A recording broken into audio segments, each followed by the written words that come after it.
So, did you hear about the circus fire? Let's just say it was intense. Get it? Circus, they're normally intense. The fire was intense. I might have to take a break from these. Perfect.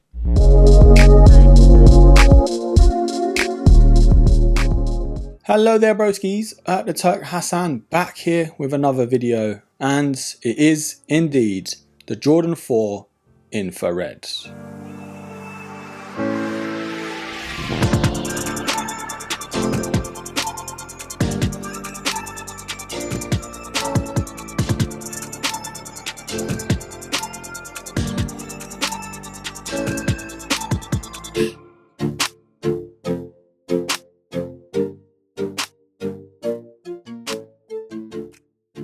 Now come to think of it, this is actually the first Jordan 4 on this channel that I'm reviewing, and that's pretty shocking, considering it's my favourite Jordan silhouette of all time.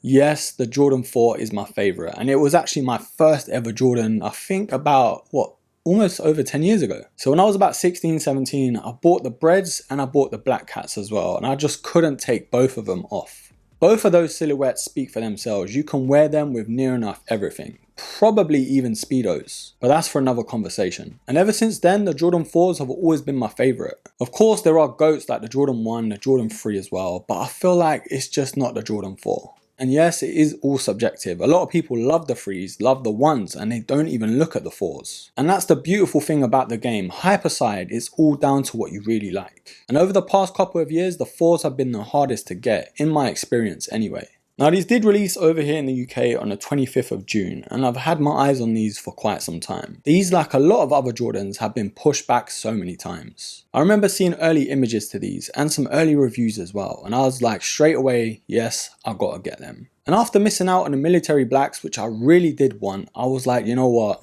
If I get these, I won't be too mad. And lo and behold, I won these off Foot Patrol, and the raffle I wasn't really expecting to win, like of course most releases. Now the military blacks were the ones I really did want this year out of all the Jordan 4s that are rumoured to be releasing. And yes, I'm gonna say it, the military blacks might just be the Panda Nike Dunks to the Jordan 4. I know, I shouldn't have went there, but you know what?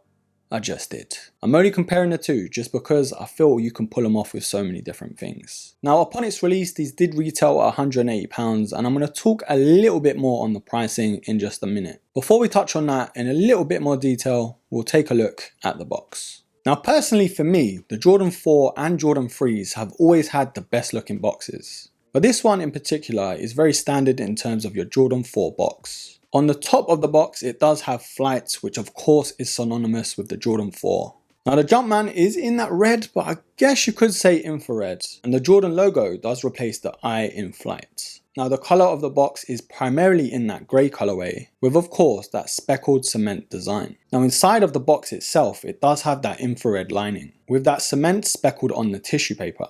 Now the product sticker itself does actually say Air Jordan 4 Retro, and the official colorway is dark grey, infrared, 2-3 black. Now typically this is not a hype beast channel. I don't really touch Jordans or Dunks for that matter. It's only the odd pair that I do really like and I have to have that they will appear on this channel. I've always sort of steered more so to Air Max and of course low-key releases as well. Just because when something's a little too popular, I'm not really with it. So I've never been the guy to come to for Jordans or Dunks. Yes, I've got the odd one on the channel, but you know, I'm not really that guy. And I do pride myself on it because I love Air Max so much, I'm always near enough wearing them. Now if you are new to the Jordan 4 game, yes these have been released, but you might be willing to pay that resale price. So I guess it's only right we talk about how these fit. Now the Jordan 4s for me have always been true to size and I've never had any problems with them. And the Jordan 4 infrareds have not let me down either. Although they are more on the snug side as soon as you put them on, but after a couple hours of wear you don't even feel that pressure.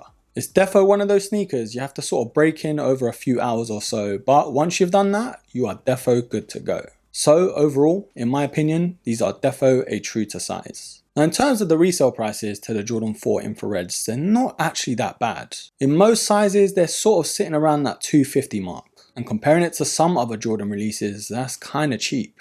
And I never thought I'd say that, but at the moment, in this current climate, it is what it is. Especially now retailing for £180, the Jordan 4s have defo had that price hike. And so has most other things from Nike. But it is the way of the world at the moment. Inflation has taken a toll on all of us. Now the Jordan 4 infrareds, I think it's about time we take an up close and personal look. Now Nike do claim on the box it is actually a retro, and I can't really remember the last time these did debut. I could be wrong though, I'm not the Jordan guy, so if they did before, then comment down below.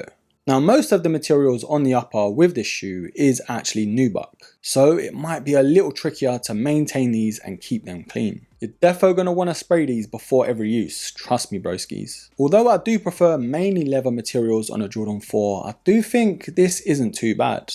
The QC is actually pretty decent by Nike, and I don't say that too often. Now of course we've got different hints of greys on this shoe, and the mudguard does come in that sort of light grey colourway, whereas most of the upper does come in that dark grey. Now we do have that signature webbing as well on the lateral side and then again on the medial side. Now we've got those classic straps to the Jordan 4 on both sides of the shoe, in of course black, but the eyelets are actually in this infrared colourway. Now we do have again that webbing on the tongue itself. And we do have these flat black laces that this sneaker comes with.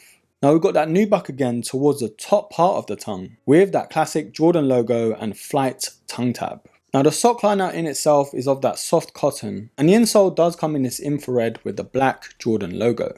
Now we've got that fleece-like material towards the inside of the tongue with the Air Jordan upside down.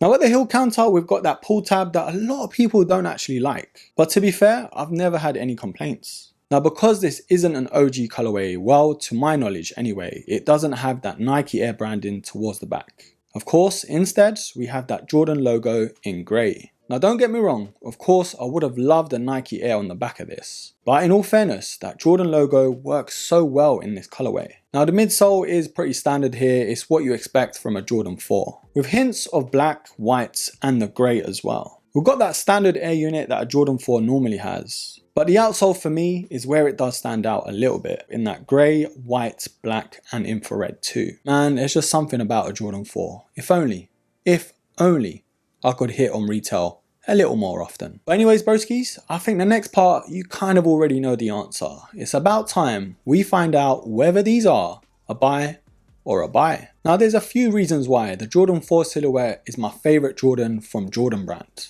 Not only because it looks gorgeous and it fits pretty nice on my foot anyway. It being my first Jordan that I ever set my eyes on, I was mesmerised. Now we're always going to have our favourites and we're always going to be drawn to nostalgia too. That's why a lot of people do tend to like their first ever shoe that they got, or the colourway especially. For me, the only infrared I really know is the Air Max 90, and that's my favourite silhouette of all time, hands down. So for this one to pipe up and call itself the infrared, I was kind of offended, you know. But in all fairness, the colourway does work pretty well. The greys on this shoe does complement that infrared. Now I'm very skeptical when it comes to nubuck panels on a shoe, especially here in the UK. You can never predict the weather. It would have been nice to see a couple leather panels on this shoe, but I guess it wouldn't have worked as well as it did. But overall, I'm glad I hit and I'm loving this sneaker, and it's one I'm very proud to have in my collection. Overall broskies, I am going to give this Jordan 4 infrared an absolute buy.